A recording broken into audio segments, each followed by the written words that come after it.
자유시민 여러분, 중국발 우한 폐렴이 창궐하는 도중에서도 여전히 건승하시길 바랍니다. 이승만 학당의 교장 이영훈입니다.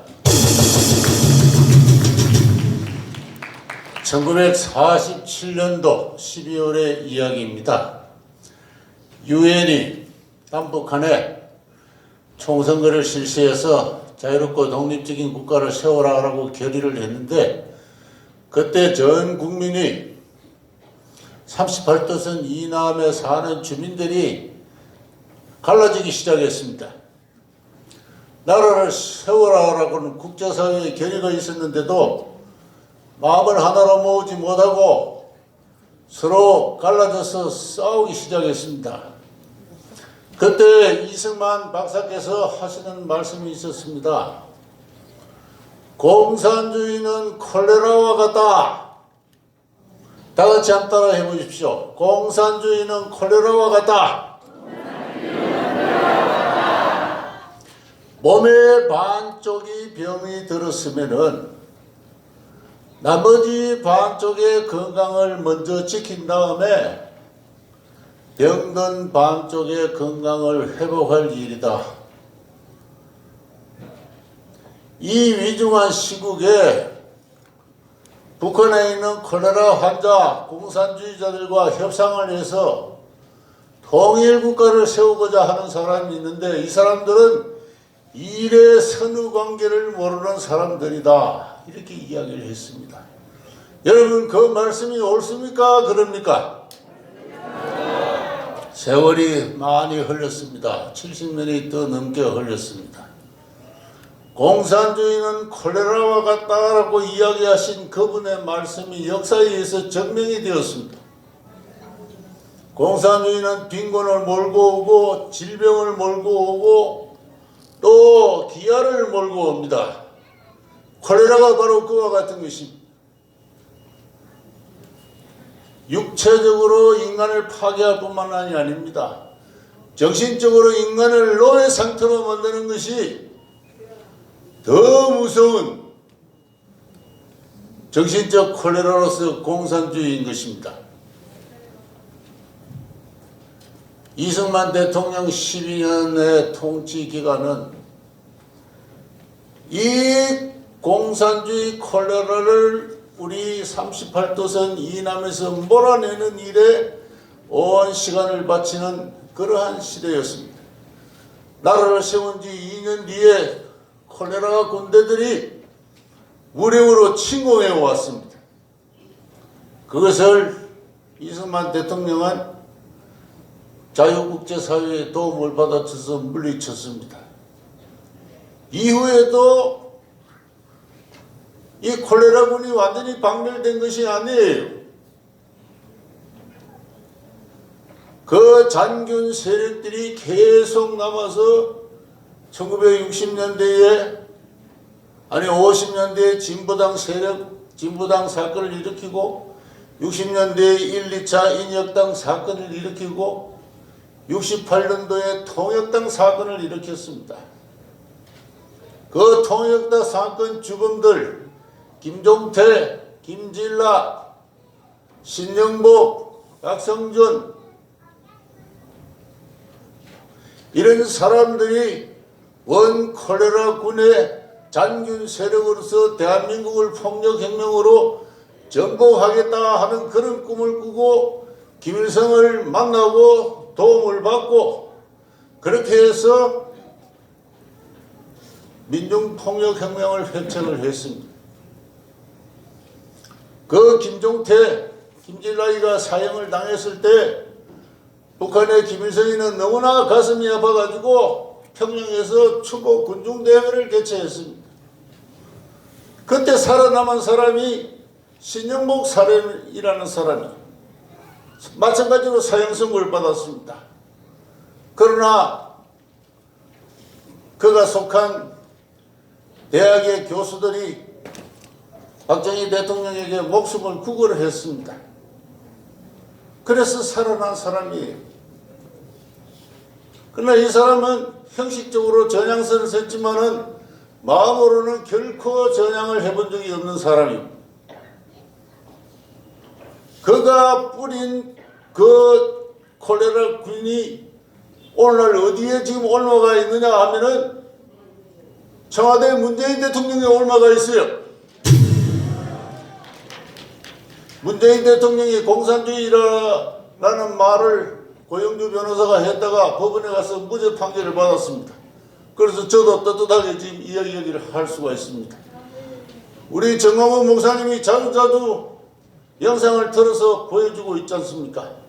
내가 존경하는 사상가 신영복이라 있습니다.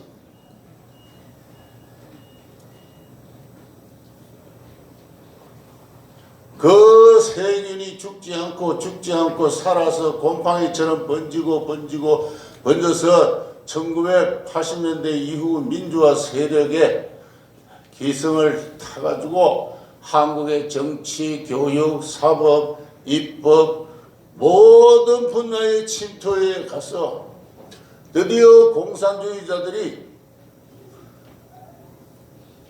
이 나라의 권좌를 차지하게 되었습니다.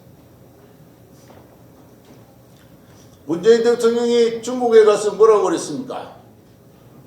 중국은 어떤 나라입니까? 그 나라를 두고 우리와 운명공동체라고 그랬어요. 저는 운명공동체를 제가 자주 쓰는 말로서 문재인 대통령이 그런 말을 할 때마다 깜짝깜짝 놀라고 합니다. 저는 한 민족을 가지고 운명공동체라고 생각합니다. 중국이 우리와 같은 민족입니까? 근데 어떻게 이 나라 대통령이 중국에 가가지고 더구나 공산당이 지배하는 저 나라를 두고 운명공동체라고 이야기를 합니까? 여러분, 문재인 대통령 과소평가하지 마세요. 어리석다고 하시는데 절대 어리석지 않습니다. 요번에 보니까 나라가 망할 지연정 운명공동체의 신조를 지키는 그 무서운 일관성을 저는 확인했습니다.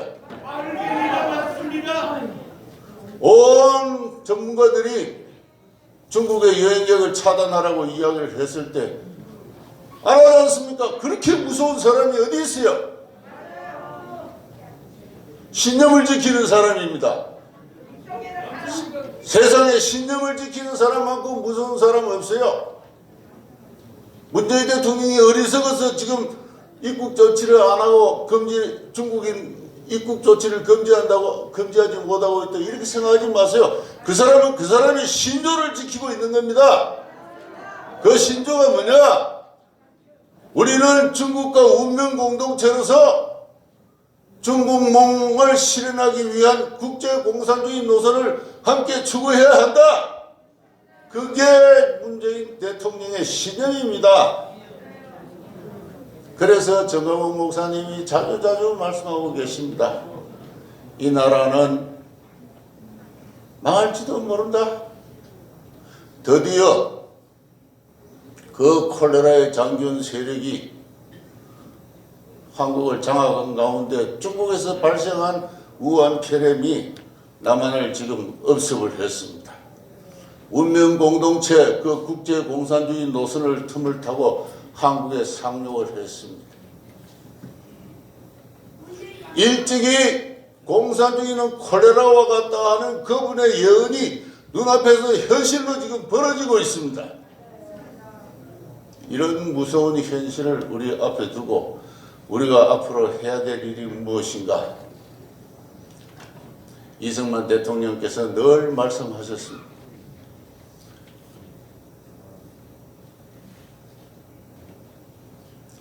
자유하라. 자유하라 그랬습니다. 공산주의는 노예의 길이다. 죽음의 길이다. 그분은 일찍이 한성 감옥에서 콜레라와 직접 싸우신 분입니다. 40여 명의 죄수들이 콜레라로 죽어 넘어갈 때 자기 몸 망가지고 간병을 했던 그런 분입니다. 실제로 공산주의 혁명 이후가 러시아에서 혁명이 일어난 이후에 1923년에 논문을 써가지고 공산주의는 인류의 문명을 중단시킨다 이야기했던 세계의 현인이자 철인입니다. 30년대에는 소련에 가가지고 길거리에서 사람들이 굶어 죽어 누워 있는 그러한 공산주의 비참한 현실을 보고 온 것입니다. 그런데 그렇게 세계의 현인과 철인으로서 이승만 대통령이 그의 동포들에게 공산주의는 콜레라와 같다 했는데 그 말을 아직도 우리 한국인들은 어리석어서 못 받아들이고 있는 거예요. 이승만 대통령을 폐기치고 한 지가 지금 세월이 얼마나 오래 흘렸습니까? 남산공원에서 이승만 대통령의 동상을 목에다가 새끼를 그려가지고 질질 메고 다닌 그 사람들 누구예요? 남산당 전당 세력들 아닙니까?